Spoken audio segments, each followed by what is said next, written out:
గత 2 వారాల కాంచి ఎమ్మెల్సీ అనే తక్కలపల్లి రవీందర్ రావు ఒక వారం రోజుల క్రితం కూడా రాష్ట్ర ముఖ్యమంత్రి వర్యులు అమెరికా పర్యటనలో ఉన్న సందర్భంగా పిచ్చి పిచ్చి మాటలు మాట్లాడుతూ కళ్ళు తాగిన కోతిలా వ్యవహరించడం జరిగింది. అయినా కూడా మొదటిసారిగా ఎందుకనే ఒక ఉదార వైఖరితోని వదిలివేయటం, రెండోసారి నిన్న ప్రెస్ మీట్లో పెచ్చరిల్లిపై మాట్లాడటం దౌర్భాగ్యంగా మేము భావిస్తున్నాం. ఎందుకంటే గురు బ్రహ్మ గురు విష్ణు గురుదేవో మహేశ్వర అని చెప్పి ఒక విద్యా వ్యవస్థని స్థాపించి విద్యార్థులకు నేర్పిన సంస్కారం ఈ భాష అని చెప్పి ఈ సందర్భంగా తక్కలపల్లి రవీంద్రం ప్రశ్నిస్తున్నాను. ఎందుకంటే నీ దగ్గరున్న ఉపాధ్యాయులకు మర్యాద ఇవ్వవు, నీ దగ్గరున్న ప్రిన్సిపాల్కు మర్యాద ఇవ్వవు, నీ దగ్గర చదువుకునే విద్యార్థులకు మర్యాద ఇవ్వవు. మర్యాదపూర్వకంగా ఎన్నడూ కూడా నీ స్టాఫ్ దగ్గర కూడా నువ్వు మాట్లాడలేని, ఇంగిత జ్ఞానం లేని వ్యక్తి ఏదో కులబంధంతో కూడుకున్న దురదృష్టవశాత్తు నేను నమ్మే మోసపోయో నీకు ఆ పదవి తగలబెట్టినందుకు ఆ పార్టీని, అదేవిధంగా నిన్ను నమ్ముకున్న నీ నాయకులను కూడా మొత్తం కూడా పాతర పెట్టే ప్రయత్నం చేసినా చెప్తున్నాను. ఉద్యమకారుడు 2007లో టీడీపీ నుంచి నిన్ను బహిష్కరించే పరిస్థితిలో, గత్యంతరం లేని పరిస్థితుల్లో నువ్వు తెలంగాణ ఉద్యమంలో టీఆర్ఎస్ పార్టీ ఆ రోజు చేరడం జరిగింది. ఇది అందరికీ తెలిసిన విషయమే.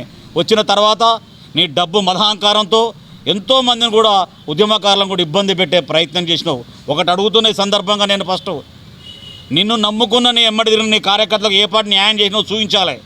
నిన్ను నమ్ముకున్న నీ భానుమతి రవికుమార్ నువ్వు ఎలా మోసం చేసినావు బిడ్డ నువ్వు చెప్పాలి. ఇప్పుడు రవికుమార్ జీవితం మొత్తం కూడా సర్వనాశనం కావడానికి, తెలంగాణ ఉద్యమంలో అగ్గిపాలు కావడానికి, బుగ్గిపాలు కావడానికి కారణం నువ్వు కాదా? ఆ రోజు 2014 టికెట్లో ఏం జరిగింది? ఎన్ని ఎకరాలకు అమ్ముడు పోయినావు, ఎన్ని కోట్ల రూపాయలకు అమ్ముడు పోయినావు ఈరోజు మేము ప్రశ్నిస్తున్నాం. ఆ రోజు ఉద్యమకారులు ప్రశ్నిస్తున్నాం. భానుమతి రవికుమార్ చివరి వరకు కూడా భానుమతి రవికుమార్ టికెట్ వస్తుందని చెప్పి భానుమతి రవికుమార్ మోసం చేసిన చరిత్ర అనేది కాదా? సొంత అన్నదమ్ములనే మోసం చేసిన చరిత్ర అనేది, సొంత పార్ట్నర్లనే మోసం చేసిన చరిత్ర అనేది. ఉద్యమకాడ పోజు పెట్టుకొని ఒక కులం కాడ అడ్డం పెట్టుకున్న తప్ప నువ్వు దేంట్లో కూడా అగ్రగణ్యుడు కాదని చెప్తున్నాను. ఇవాళ సేవల్ గారు ఏమన్నారు? ఈ దేశం కోసం, ఈ ప్రజల కోసం ఇందిరాగాంధీ బలిదానం అయింది. అదేవిధంగా తమిళ ఈలం టైగర్స్ చేతిలో ఈ దేశం కోసం బలిదానం అయింది రాజీవ్ గాంధీ కాదా? ఒక ప్రధానమంత్రి చేసిన రాజీవ్ గాంధీ తన విగ్రహాన్ని సచివాలయంలో పెట్టడం తప్పేంటి? మేమేమన్నా తెలంగాణ తల్లి బొమ్మ పెట్టొద్దని చెప్పి మేము అన్నామా? ఈ దేశం కోసం బలిదానాలు కుటుంబం గాంధీ కుటుంబం.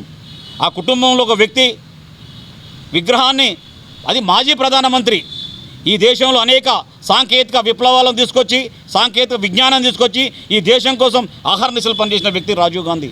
ఓ మాజీ ప్రధానమంత్రి బొమ్మ పెడితే నువ్వు గగ్గోలు పెడుతూ చెప్పుతోను కొడతాం, నోటికి రాని భాష మాట్లాడుతున్నాం. మాకు చెప్పులున్నాయి, మా కార్యకర్తలకు చెప్పులున్నాయి, మా మహిళా నాయకులకు చెప్పులున్నాయి.